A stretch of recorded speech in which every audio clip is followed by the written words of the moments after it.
de Juízes, no capítulo 6. Então nós vamos trabalhar esse tema aqui nos próximos minutos, capítulo 6 de Juízes. O personagem, ele é conhecido de todos nós, que é Gideão. E nós vamos tirar aqui algumas lições da vida de Gideão, tá bom? Para aplicação à nossa vida. Bom, nós encontramos aqui no capítulo 6 de Juízes o chamado de Deus a Gideão.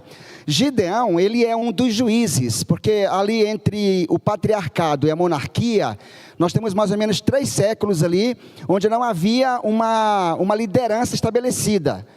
Não havia nem o patriarca, e aí também não eram os reis ainda. Então Deus, ele vai levantando homens e mulheres, e eles são chamados de juízes. E normalmente eles lideravam o povo em 2 áreas muito específicas. Eles eram líderes políticos, né? Muitos eram até guerreiros, comandantes de exércitos, e também líderes religiosos, lideravam o povo no aspecto religioso. Por exemplo, nós temos ali o penúltimo juiz, foi Eli, e ele tinha as 2 coroas, né? Ele era líder político e também ele era líder religioso. Esse é o penúltimo. E o último juiz que nós temos foi Samuel, porque Samuel foi ele quem ungiu os reis de Israel, né? Primeiro Saul, depois Davi e assim por diante. Então nós estamos agora tratando de Gideão.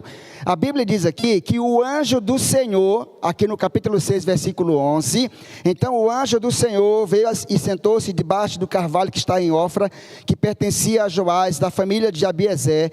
Gideão, filho de Joás, estava malhando o trigo no lagar para o pôr a salvo dos midianitas. Então o anjo do Senhor lhe apareceu e lhe disse: o Senhor está com você, homem valente. Aqui existem muitas camadas, né? Por exemplo, Gideão estava malhando o trigo no lagar. E se você pesquisar aí, você vai perceber que o lagar não era o local adequado para malhar trigo. O lagar era o local de pisar uvas ou de esmagar azeitonas, né? Porque era um local reservado. Já o local ideal de malhar o trigo era na eira. A eira era ao ar livre, né? Como diz no Maranhão lá, era no terreiro, lá naquela parte da frente da casa. Então espalhava ali os grãos, né? O trigo ou o arroz, e ali então deixava secar e depois malhava, que era bater então até soltar a semente. Só que Gideão fazia isso no lagar, porque estava escondido, porque os midianitas oprimiam o povo de Deus, né? E saqueavam as plantações, roubavam os animais, de modo que Gideão não queria que a sua produção fosse então roubada. Estava malhando então o trigo no lugar de malhar uvas, escondido. Aí o anjo aparece e diz: o Senhor é contigo, o homem valente. E aí você tem um paradoxo, porque se o homem valente, ele tinha que estar malhando lá fora, não escondido. Porém, ele estava em ação, mesmo com medo, temeroso. Gideão não estava parado. Aí já vem a primeira lição para a minha vida. Você está com medo, você tem temor de alguma coisa, lembre-se, não fique parado. Você precisa agir. E aí você sabe, a nossa vida ela é feita de ciclos, né? E o ideal é que a gente inicie e encerre os ciclos. Por exemplo, agora mesmo nós terminamos um ciclo, 2025, e agora estamos iniciando um novo ciclo, 2026. Então é hora de você tomar novas decisões, estabelecer novas metas, não é? É hora de você traçar novos objetivos. E aí eu pergunto, o que é que você já preparou para este novo ano? O que você já pensou aí? Já estabeleceu metas? Pergunta a você. Você já planejou fazer o seu ano bíblico? Já está preparado já? Já começou? Pois é. Você já decidiu que agora esse ano vai servir ao Senhor na sua casa, em algum dos ministérios? Então nós temos que decidir metas, estabelecer metas, traçar objetivos para a nossa vida. E aí trabalhar nesse sentido, para que o Senhor nos abençoe. E mesmo que nós tenhamos medo, não estou preparado, não me sinto a pessoa ideal, não se preocupe, o Senhor vai te dar capacidade para você agir dentro da palavra do Senhor e na casa ou na causa do Senhor. Você só não pode ficar parado. Então Gideão, mesmo com medo dos midianitas, estava malhando o trigo, e aí o anjo aparece para ele. Pois bem, vamos adiante, porque aí vem a outra lição que Gideão nos dá. Depois que o anjo conversa com ele, Gideão então pede ao anjo o seguinte, ele diz aqui no versículo 18: peço que não te afastes daqui, até que eu volte, traga a minha oferta e a coloque diante de ti. Ei, você entendeu? Gideão estava adorando, ele queria adorar a Deus. Ele não queria deixar passar aquela oportunidade. Quando o anjo lhe apareceu, ele disse: eu vou adorar o Senhor. E aí ele vai em casa, prepara toda a sua oferta, prepara o cabrito, prepara pães ázimos, né, com a farinha, traz tudo lá, coloca, e aí o anjo dá a orientação: põe sobre o altar, e aí então o Senhor vai receber a tua oferta. Depois que Gideão fez isso, o anjo estendeu a ponta do cajado que tinha na mão, e aí saiu fogo do altar. Olha que imagem impressionante. Você está entendendo? Quando você traz a sua vida a Deus, quando você coloca a sua oferta no altar do Senhor, o Senhor vai aceitar a tua oferta. E quando o fogo inflama então ali o altar e consome a oferta, é símbolo de que o Senhor está aceitando a oferta de Gideão. Por isso, irmão, lembre-se, traga a sua vida ao altar. Mas só uma coisinha, viu? O altar não é para a adoração sua, não. Não é para você se expor. O altar não é para promoção pública, não. O altar não é para promoção pessoal. O altar é lugar de adoração, para você ser consumido pela presença de Deus. Que tal? Que coisa maravilhosa. Mas aí não para não. Deixa eu te dizer uma coisa. Você foi chamado por Deus para uma grande obra? Foi chamado para uma tarefa? Pode ser uma tarefa pequena, não tem problema não. Mas você foi chamado por Deus? Você sente que foi chamado por Ele? Pois é. Deixa eu te dar aqui um outro exemplo da história, uma outra lição aqui de Gideão. Vejam, Gideão, depois que o anjo conversou com ele, aqui no versículo 24, diz que Gideão edificou ali um altar. Olha só, e aí, como é que estão os altares da tua vida? Na tua casa tem um altar ao Senhor? Você tem levantado todo dia a tua oferta colocada diante de Deus, lá no altar do Senhor? Tem um local reservado na tua casa, pode ser a sala, pode ser seu quarto, pode ser a sua varanda, onde você vai lá e faz a sua adoração ao Senhor? Pois é, Gideão aprendeu a erigir altares a Deus, porque ele entendeu que o Senhor é digno de toda adoração. Aí vem mais uma lição. Presta bem atenção ao que vou te dizer. O anjo disse a Gideão: volta para a tua casa. Volta para casa. Sabe por quê? Eu vou te dizer agora. Lembra que eu perguntei se você foi chamado por Deus para uma grande tarefa ou uma pequena tarefa? Deixa eu te dizer uma coisa. A tarefa não começa lá na igreja. A tarefa não começa lá na rua. Sabe onde começa a tarefa? Pois é. Volta para casa, Gideão. Você vai ser líder. Deus vai libertar o povo através de você. Mas volta para casa. Começa a fazer o concerto em casa. A renovação da aliança é em casa. Gideão voltou para a casa de seu pai, porque morava com seu pai nessa época. E aí o anjo disse a ele: vá, pegue o touro que pertence ao seu pai, o segundo touro, de 7 anos. Você vai derrubar o altar de Baal que está na casa do teu pai. Olha isso. Vai lá, você vai derrubar esse Baal, e esse altar. Lá tem um poste que é erigido a Deus Azerá. Você vai derribar esse poste. Aí você vai cortar essa que era uma espécie de madeira, né? Vai fazer um altar. E aí você vai pegar o segundo touro e vai queimar em holocausto, onde era o altar a Deus Azerá. Você vai colocar fogo lá e vai dedicar ao Senhor. Você está entendendo? O anjo, Deus chama Gideão para uma tarefa, liderar o povo. Mas Deus diz: meu filho, vai para casa e conserta as coisas na tua casa. Olha que lição maravilhosa. Você quer ser um homem de Deus?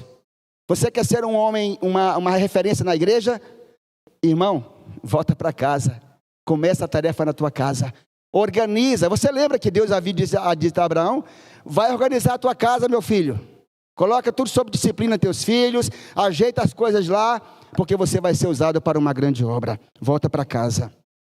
Aí Gideão voltou para casa, fez o que o anjo falou.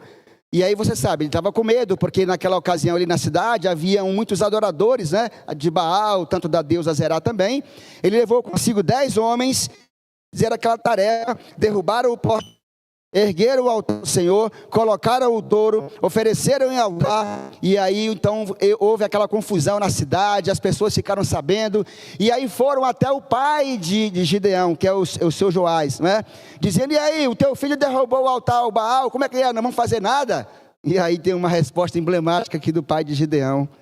Ele diz assim no versículo 31. Vocês querem defender a causa de Baal? Vocês querem livrá-lo? Quem defender a causa dele será morto ainda esta manhã. Se Baal é Deus, então ele que defenda a si mesmo. Que coisa maravilhosa, né? É como Elias lá, lembra de Elias lá no Monte Carmelo com os sacerdotes de Baal, né? E eles clamando e nada, e quando Elias colocou então o altar do Senhor, e aí jogou água sobre o altar, desceu fogo e consumiu até o altar. Ora, se Baal é Deus, ele que se defenda. Você lembra de Josué, quando estava se despedindo, a lição deste último trimestre nos contou, está muito recente. Vocês vão escolher a quem?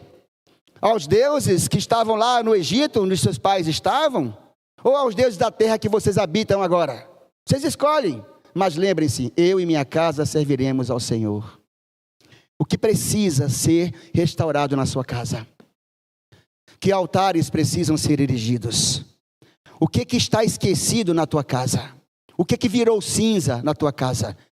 O que não está mais acontecendo? Aquilo que você fazia, tinha prazer em fazer e hoje não está mais. Amigo e irmão, é o momento de você fazer agora uma aliança com Deus. Lembra-se que eu disse? Ciclos. Por que não começar agora um novo ciclo?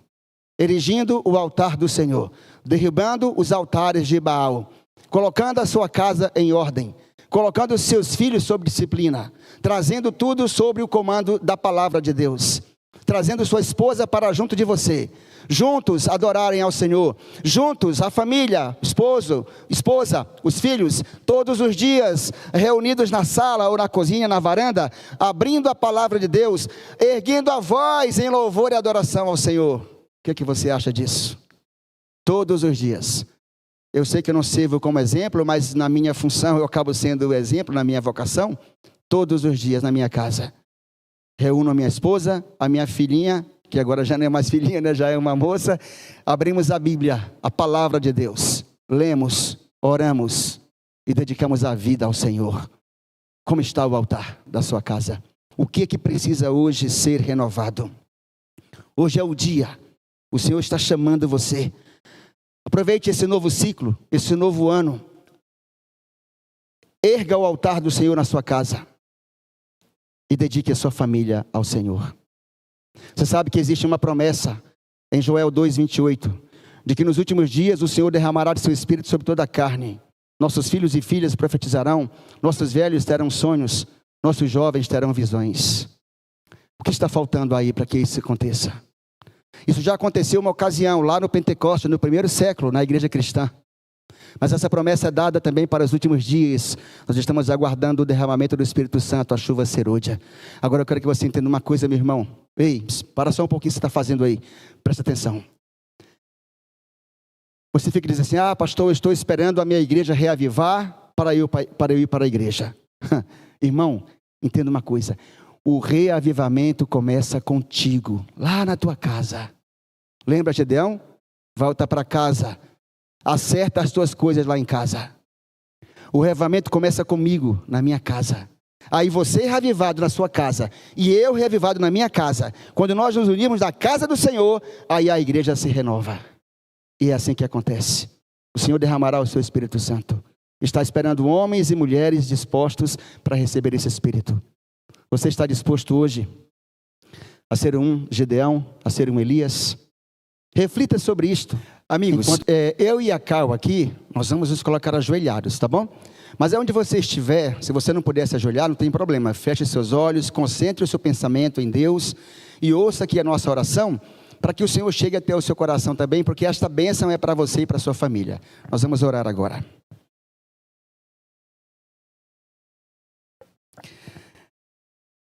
Nosso Deus, nosso Pai querido, nosso Deus amado, louvado e exaltado seja o teu santo nome, Pai. Pai querido, nós estamos agora no primeiro pôr do sol, na sexta-feira deste novo ano. E como nós dissemos agora há pouco, um novo ciclo se inicia. É momento de decisões, é momento de traçarmos metas, estabelecermos objetivos, para que a nossa vida esteja dedicada totalmente em tuas mãos. O primeiro passo que temos que dar é lembrar que tudo que temos e o que somos vem de ti e para ti tornará, porque tu és o Criador de todas as coisas. Portanto, ajuda-nos todos os dias a colocarmos em primeiro lugar em nossa vida o Senhor Deus Todo-Poderoso. Depois, Pai, o Senhor nos chama para uma tarefa grandiosa: liderar a tua igreja em algum departamento, servir a tua igreja, levar o evangelho a outras pessoas, atender aos necessitados. São vários os ministérios da igreja que o Senhor colocou para que nós pudéssemos então estar envolvidos trabalhando. E aí agora a primeira coisa que temos que fazer: voltar para casa e colocar nossa vida em ordem contigo, Pai. Derrubar os altares de Baal de nossa casa, derrubar os postes ídolos das deusas Azerá, queimar tudo isso, Pai, e agora erigir o altar do verdadeiro Deus na nossa casa. Pode ser na nossa sala, pode ser na nossa cozinha, na nossa varanda, mas que na nossa casa exista lá o altar de adoração ao Deus verdadeiro. E ali todos os dias nós vamos colocar nossa vida nas tuas mãos para sermos consumidos pela glória da presença, Pai. Agora, Pai, nós temos aqui quase 4.000 contas conectadas neste momento. Se nós colocarmos 3 pessoas assistindo cada uma dessas contas, nós temos em torno de 12.000 pessoas nesta hora sendo abençoadas com a tua palavra. E agora nós oramos para que visites cada uma dessas pessoas, Pai. Por favor, nos mais localidades, as pessoas com os mais diversos problemas, mas tu és o Deus Todo-Poderoso, que tudo pode e que tudo nas tuas mãos é possível. Por isso entregamos esse público que está conosco em tuas mãos, para este novo ano todos nós tomemos decisões, estabeleçamos objetivos, tracemos metas e dediquemos a nossa vida inteiramente ao teu altar. Toma-nos a cada dia em tuas mãos. Obrigado por tuas bênçãos. Nós oramos, Pai, agradecidos no nome de Jesus. Amém, ó Deus. Amém, Pai amado.